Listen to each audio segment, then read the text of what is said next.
के लिए बताया कि अगर आप अरे आपने जो डिक्लेयर किया वो टोटल 9 इंडेक्सेस की है, लेकिन आप 10 की वैल्यू भी दे रहे हैं, तो what will be the result out? वहां पे कोई बाउंड चेकिंग है या नहीं? ये यू विल चेक आउट कि आइदर सिंपल सी बात है, आपने एक अरे बना दी है और आपने उसमें वैल्यूज डालनी है, 10वीं वैल्यू डालने से और उसको रिकॉल करने से प्रिंट आउट फंक्शन में क्या आंसर आएगा, you can just see, right? अब डेटा टाइप मेरे पास यहाँ पे एक इंटीजर की अरे है फ्रॉम 0 to 9, एक कैरेक्टर की है फ्रॉम 0 to 14 और एक फ्लोट किया डेसिमल वैल्यूज की 0 to 4। मार्क्स रिप्रेजेंटेशन में अरे में कर सकता हूँ from 0 to 9। So these are some examples of array. So operation जो मैं अरेज पे कर सकता हूँ, that are traversing an element, we can shift an element from one index location to another, insert an element in an array, we can insert one element to an array or any index, search an element, मैं किसी भी element को search कर सकता हूँ depending upon उनकी memory locations क्या है। I can delete an element from an array, I can merge two arrays together as well, मतलब merging two arrays horizontally या vertically is very easy for me. I can declare multiple arrays, जो कि मैं आप बताऊंगा कैसे। और मैं सॉर्टिंग कर सकता हूँ। सॉर्टिंग का मतलब ये है कि मैं as a search function I can search one by one और टू द स्पेसिफिक लोकेशन कि किस इंडेक्स पे क्या वैल्यू मौजूद है। अब how to access the array elements. Elements of array can be accessed by specifying the arrays name followed by the index in bracket. So suppose मुझे पता है कि इंडेक्स 4 पे मुझे वैल्यू चाहिए, तो मैं अब कैसे वहां पे जाऊंगा? आई विल राइट द अरे name brackets the index position 4 and I will print it out. So this is an example. Set each element of the array to -1. Integer I marks 10. This is an array of marks 10 and for I'll use a for loop और मैं हर value को print करवा सकता हूँ। Similarly starting from 0 less than equal to 10 and I increment. तो two dimensional arrays मैंने आपको बताया था कि I can have multiple arrays. अब टू डायमेंशनल अरेज का मतलब क्या क्या है? Can have a row size, column size, और इसको डिनोट करने का आसान सा तरीका ये कि I have integer marks 3 and 5. So 3 will denote the row size and column size is denoted by 5. How? Here. The factorial form of two dimensional array is given here. ठीक है, 1 2 3 and 1 2 3 4 5. So you can just try that how you can have two dimensional arrays.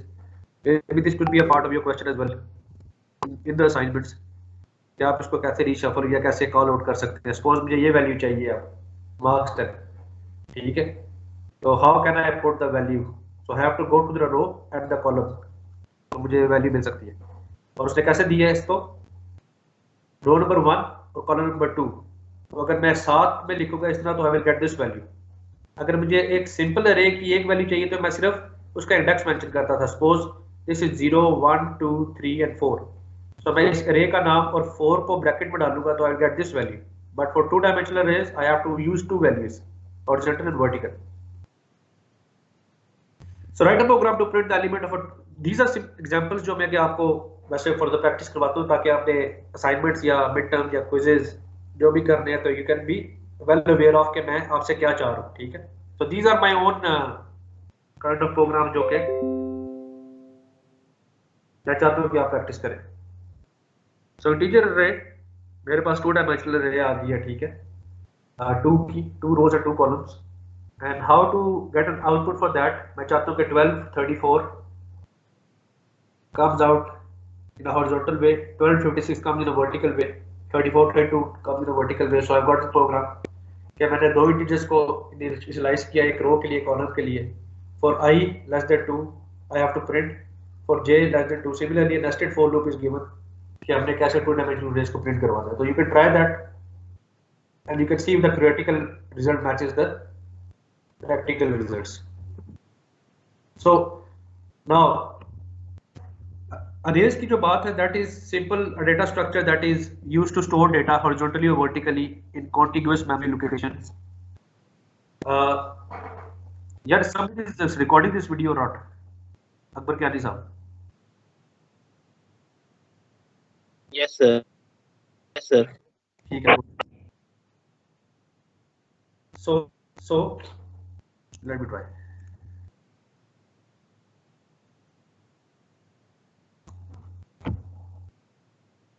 Pointers, they are related to the arrays. How? Pointers का मतलब ये है कि हमें ये पता है कि arrays की certain memory locations है, ठीक है?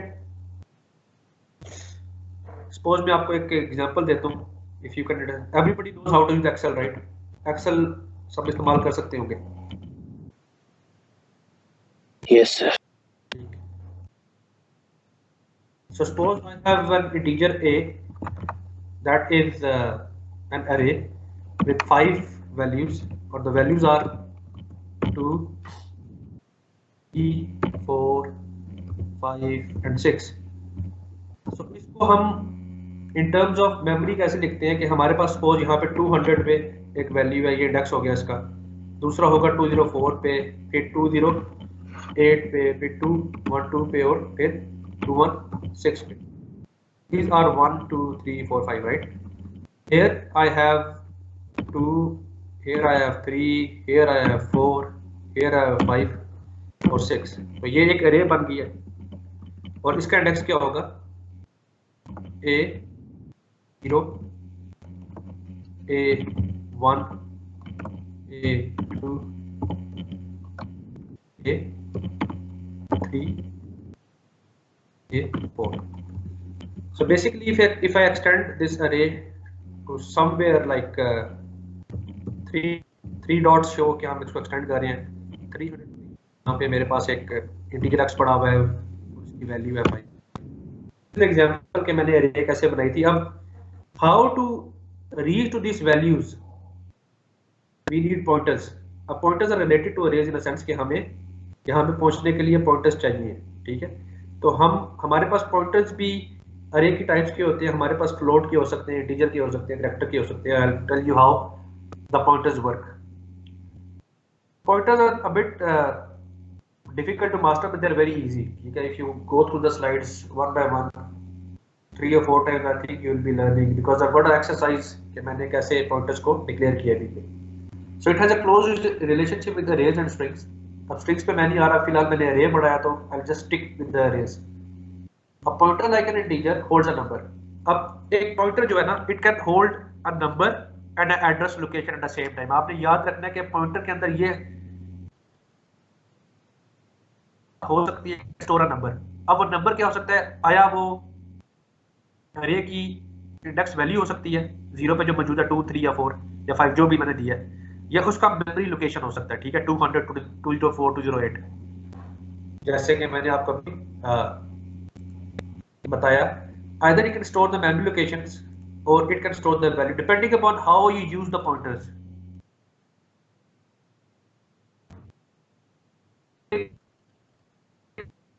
Type अब pointer को declare very common method के मैं integer data type static और pointer का नाम mention करता हूँ, ठीक है? So this is how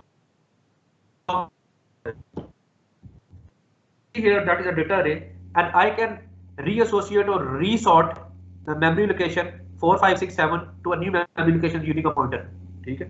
जैसे कि इस डायग्राम में मौजूद है. How we can do that I will tell you through the Excel sheet as well or through the slides. A value indicating the number, the first byte of a data object, ठीक है?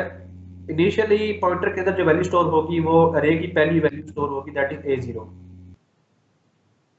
This is used in machine language to identify which data to access. मतलब कौन सा position पे कौन सा data मैंने access करना है, स्टैक करते हैं हम. How to use pointers and how to go to a certain point position. Pointer का pointing to a certain, लेकिन by default pointer के अंदर address store होते हैं, but I can also shift the values of the address locations. Usually is 2, 4 or 8 bytes depending upon the machine architecture. या machine की जितनी भी memory है, हमारे पास 32-bit, 64-bit architecture windows है, so it depends upon the latest core structures. ये एक memory है that is showing a 32-bit machine, an old machine, कि how we use memory locations here, ठीक है? Microcontrollers में आप पढ़ेंगे कि these are the memory locations, and similarly in the ASCII, F is also a memory location depending upon the character types. So this is just an example to show that how the array in a memory look likes and how the addresses are addressed.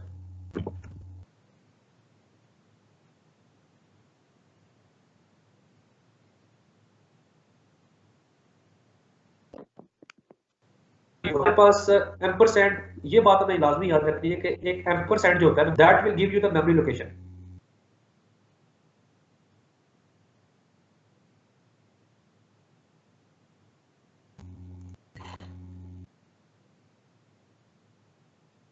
Ampersand will give you the memory location. अगर मैं ampersand को अपने pointer के साथ इस्तेमाल करूंगा तो मेरे पास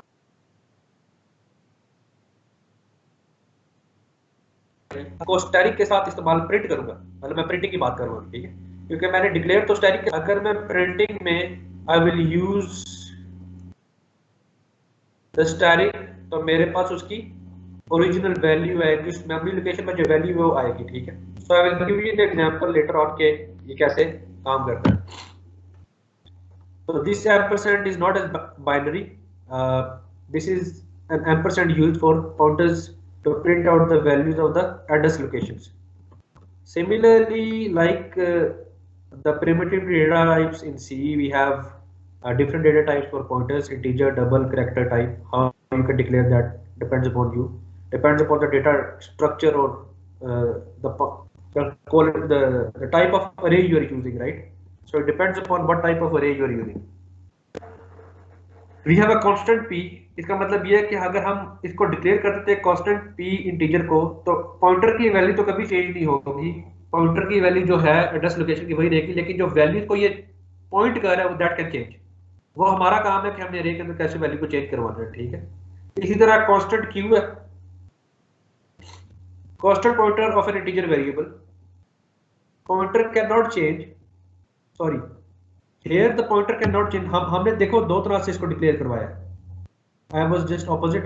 अगर मैं इसको इंटीजर कांस्टेंट क्यू करूंगा तो यहाँ पे pointer can not change but the things it is pointing to can change. अगर मैं इसको ऐसे डिक्लेयर करवाता हूँ तो इसका मतलब है is a pointer to an integer constant, pointer can change but things to can not.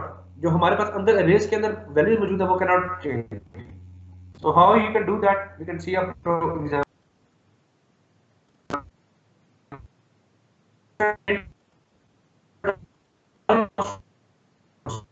ना तो values of an array will change, ना the constant pointer will change। So we got two very major things। Address की बात करते हैं, हमारे पास एक word आता है एड्रेस ऑफ, के जब मैं एम्परसेंड इस्तेमाल करूंगा प्रिंट फंक्शन में या सी आउट फंक्शन, तो एड्रेस ऑफ मतलब है कि हमारे पास पर्टिकुलर वैल्यू किस पोजीशन में पड़ी है, और डी रेफरेंसिंग का मतलब है कि मैं यहाँ पे स्टैटिक प्रिंट आउट या सी आउट में इस्तेमाल करूंगा और उस एड्रेस लोकेशन पे की जो वैल्यू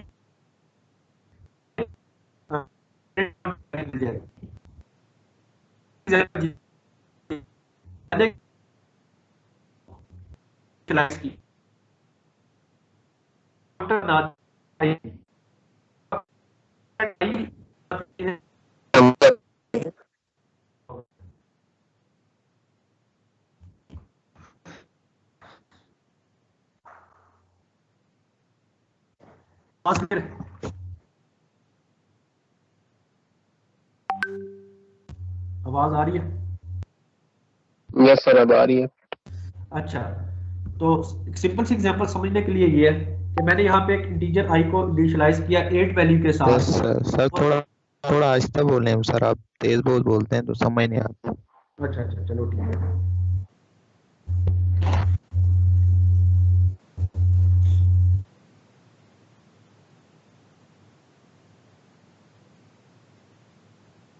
मैंने इसको इनिशियलाइज किया इंटीजर स्टैटिक और ip is equal to ampersand i। अब एम्परसेंड i का मतलब है कि जो पॉइंटर है उसको i का एड्रेस लोकेट हो जाए। मैंने आपको ये बताया था एड्रेसिंग कैसे करनी है एम्परसेंड के साथ। अब इस ip में इसका एड्रेस जो है ना मेमोरी में वो एसोसिएट कर दिया अपने साथ, ठीक हो गया।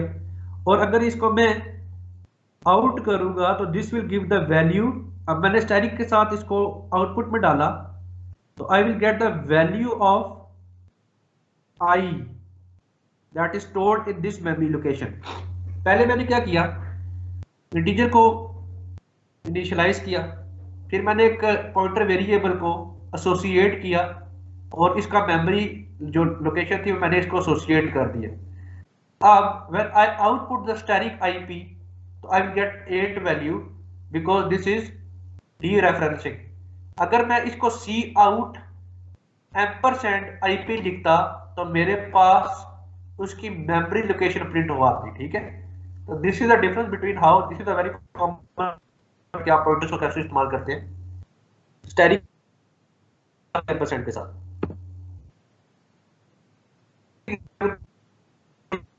वैल्यूज, ठीक है। इनिशियली हमारे पास पॉइंटर्स के अंदर जो मेमोरी एड्रेसेस हैं उसकी वैल्यू स्टोर होती है, लेकिन हम किसी भी अरे की वैल्यू भी उसके अंदर स्टोर करवा सकते हैं या किसी भी इंटीजर की वैल्यू भी उसके अंदर स्टोर करवा सकते हैं, ठीक है। अब इंटीजर की वैल्यू स्टोर करवाने का तरीका कार क्या है। सपोज मेरे पास यहाँ पे x जो कि 300 लोकेशन में पड़ा हुआ है, ठीक है। यहाँ पे मैंने इनिशियलाइज किया integer x is equal to according to the value I have in the, और यहाँ पे मैं इंटीजर स्टैटिक p एक पॉइंटर को इनिशियलाइज करूं और मैं कह रहा हूं कि p is equal to ampersand x। So this means that now I am associating the memory address of x to p, ठीक है। So when I print p, what will I get? I will get the memory location that is 300. This is the concept I want to tell you कि थोड़ा सा confusing हो सकता है लेकिन इतना कंफ्यूजिंग नहीं है। और इसी तरह अगर मैं प्रिंट स्टैटिक p करूंगा तो I will get a value of 5, ठीक है। ये मैंने इंटीजर के लिए बताया आपको, जो कि इस एग्जांपल में मैंने आपको पहले शो किया। तो this is just an example of how the pointers work. Similarly मैं आपको आगे चल के ये बताऊंगा कि p+1 या p+2 आप कैसे प्रिंट आउट करवा सकते हैं। अब सिमिलरली अगर मेरे पास सपोज यहाँ पे 304 पे कोई वैल्यू है जिसको मैंने प्रिंट करवाना है, तो वो मैं कैसे प्रिंट करवाऊंगा, I will show you again through the theory lecture, then I will come back to the Excel.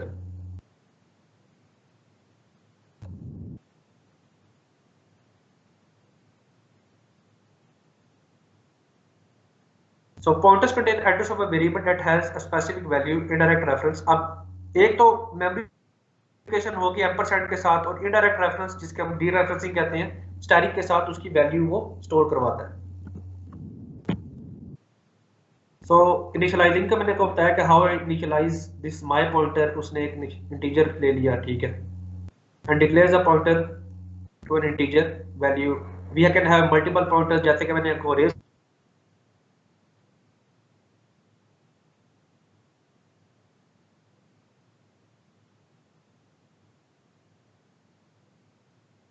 Sir आपकी आवाज नहीं आ रही।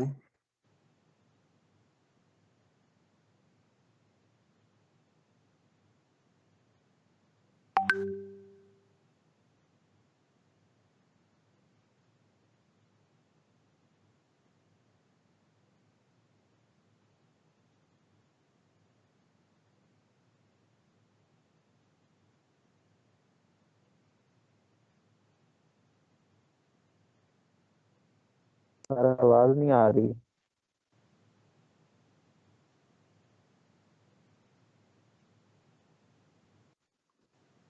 आ जाएगी।